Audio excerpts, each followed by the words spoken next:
ఆడే కాడికి వచ్చింది కథ. 10% ముస్లిం రిజర్వేషన్లతో బీసీలకు తీవ్ర అన్యాయం.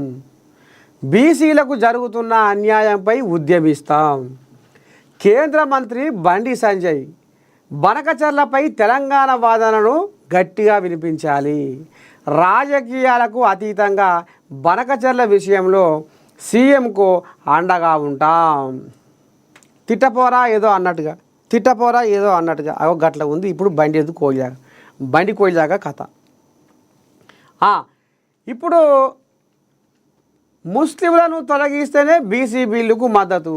ఇప్పుడు దీని మీద సోషల్ మీడియా ఏమైకోడే కూస్తుందంటే, మరి గుజరాత్లో మోదీ ఇలాకాలో మరి ముస్లింలు లేకుండా ఉన్నారా బీసీలు? అంటే ముస్లింలు కూడా బీసీల జాబితాలోనే ఉన్నారు కదా. మరి తెలంగాణలో ఈ కథ ఎందుకు? తెలంగాణలో మరి ఇవాళ ముస్లింలను మీరు తొలగించాలి, ముస్లింలను తీసేయాలి అంటే గుజరాత్కు ఓ న్యాయము, మోదీ ఇలాకాకు ఓ న్యాయము, ఇక్కడ తెలంగాణకు ఓ న్యాయమా అనేది కూడా ఇప్పుడు సోషల్ మీడియా కోడై కూస్తుంది. ఒక్కసారి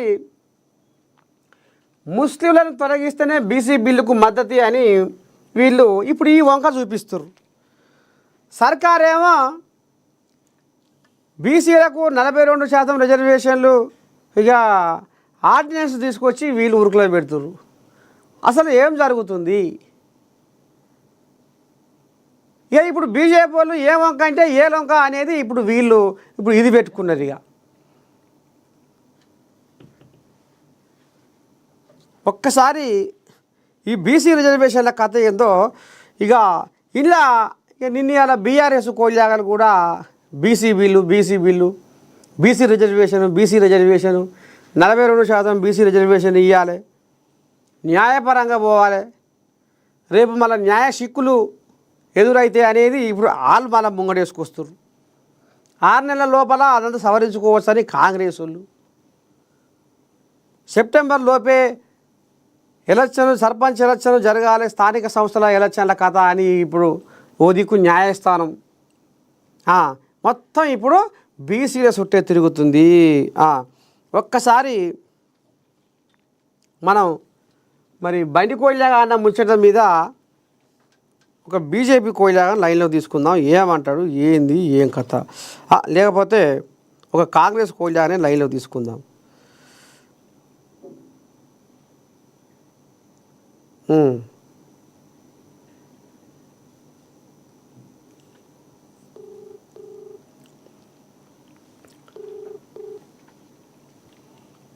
హలో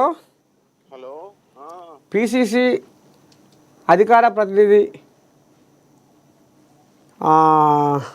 చనగాని దయాకర్, శనార్థి ఓపినగా మార్నింగ్ న్యూస్ లైవ్లో ఉన్నావు. ఇప్పుడు ఇక మొత్తం బీసీల తోక పట్టుకొని తిరుగుతున్నాయి రాజకీయ పార్టీలు, లీడర్లు కూడా. అయితే ఇలా మహాపత్రికలో ఏం రాసుకొచ్చిరయ్యా అంటే, ముస్లింలను తొలగిస్తేనే బీసీ బిల్లుకు మద్దతు అని ఇప్పుడు బీజేపీ కోయిలాగా బండి లెంకలు కొడుతుంది.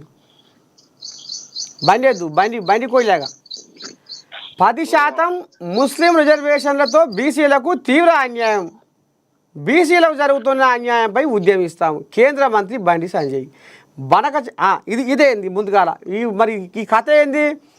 మీరు ఇప్పుడు బీసీ బిల్లుకు మేము మద్దతు ఇవ్వాలంటే, మా మోదీ మెడలు ఉంచాలంటే, మా మోదీని బట్టేసి గుంజుకురావాలంటే, మెడకు బట్టేసి గుంజుకురావాలంటే ఆయన మేము ఒప్పియాలంటే ముందుగాల ముస్లింలను తొలగించాలి అనే కాడికి తీసుకొస్తుంది కథ. వాళ్ళు ఉన్నారు కాబట్టి మేము మద్దతు ఇస్తలేము అంటుంది. ఏం చెప్తావు బయటకు వెళ్ళావు?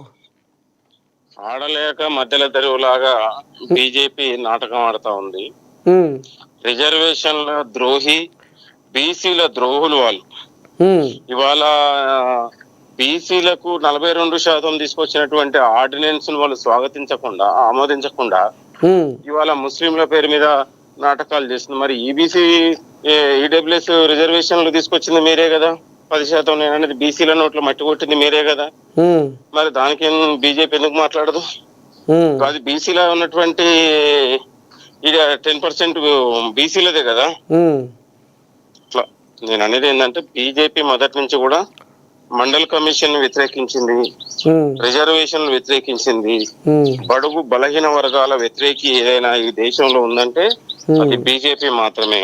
ఉమ్, ఇది ఈ యొక్క రిజర్వేషన్ల ద్వారా, కులగణన ద్వారా కాంగ్రెస్ ప్రభుత్వానికి పార్టీకి వస్తున్నటువంటి ప్రజాదరణ కావచ్చు, పేరు కావచ్చు, ఉమ్, దీన్ని తప్పించుకోవడానికి జవాబు చెప్పలేక ఇవాళ బీజేపీ వైపు నెట్టేసే ప్రయత్నం జరుగుతుంది.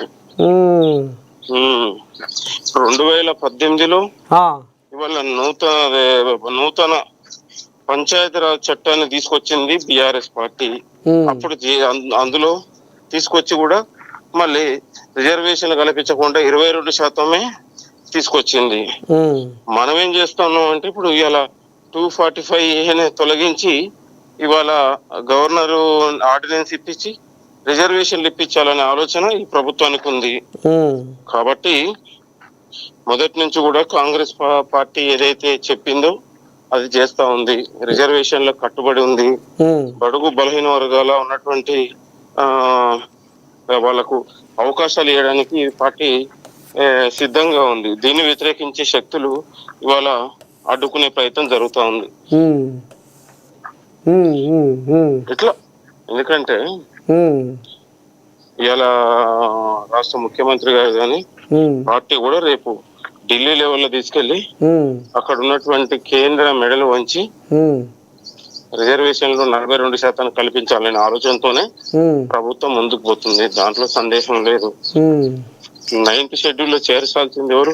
ఇవాళ కేంద్రం బీసీ చేర్చాలి. బీసీ బీసీ జాబితా నుండి ముస్లింలను తొలగించి 42% రిజర్వేషన్లను పూర్తిగా బీసీలకే దక్కేలా చేయాలి అని ఇప్పుడు బండెద్దు లెక్కలు కొడుతుంది. అంటే రాష్ట్రంలో 51% ఉన్న బీసీలకు 32% మాత్రమే రిజర్వేషన్లు అమలు చేస్తామంటున్న కాంగ్రెస్ ప్రభుత్వం. అంటే 12% ఉన్న ముస్లింలకు మాత్రం 100కు 100 రిజర్వేషన్లు అమలు చేసేందుకు సిద్ధం అవడం ఇదెక్కడి దుర్మార్గం అనేది ఇప్పుడు బండెద్దు అంటుంది.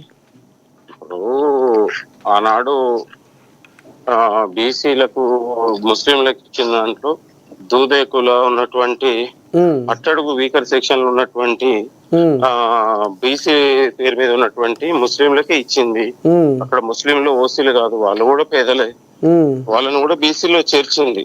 ఉమ్, కాబట్టి బీజేపీ మొదటి నుంచి కూడా బీసీల వ్యతిరేకి కాబట్టి ఉమ్, ఇవాళ దీన్ని అడ్డుకునే ప్రయత్నం జరుగుతూ ఉంది.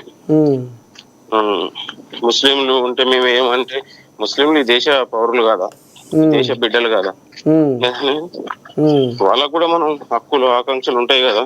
ఉమ్, ఉమ్, ఉమ్, కాబట్టి బీసీల రిజర్వేషన్ తెలుసకుండా ముస్లింల సాఫ్ట్వేర్ తో తప్పించుకునే ఒక ప్రయత్నం, దొంగ నాటకాలు బీజేపీ చేస్తా ఉంది. కాబట్టి ఇదే అంటవా? ఏ వంక అంటే ఏ వంక అంటవా? అంతే, ఆడలేక మధ్యలో తెరువులాగా ఇవాళ బీజేపీ నాయకులు వివరిస్తూ ఉన్నారు. రేపు స్థానిక సంస్థల్లో రిజర్వేషన్లను అడ్డుకుంటే గనక, దీన్ని కుట్ర చేస్తే గనక సమాజంలో తెలంగాణ రాష్ట్రంలో బీజేపీ బీఆర్ఎస్ పార్టీలకు ప్రజల నుంచి తీవ్రమైన ప్రతిఘటన వస్తుంది.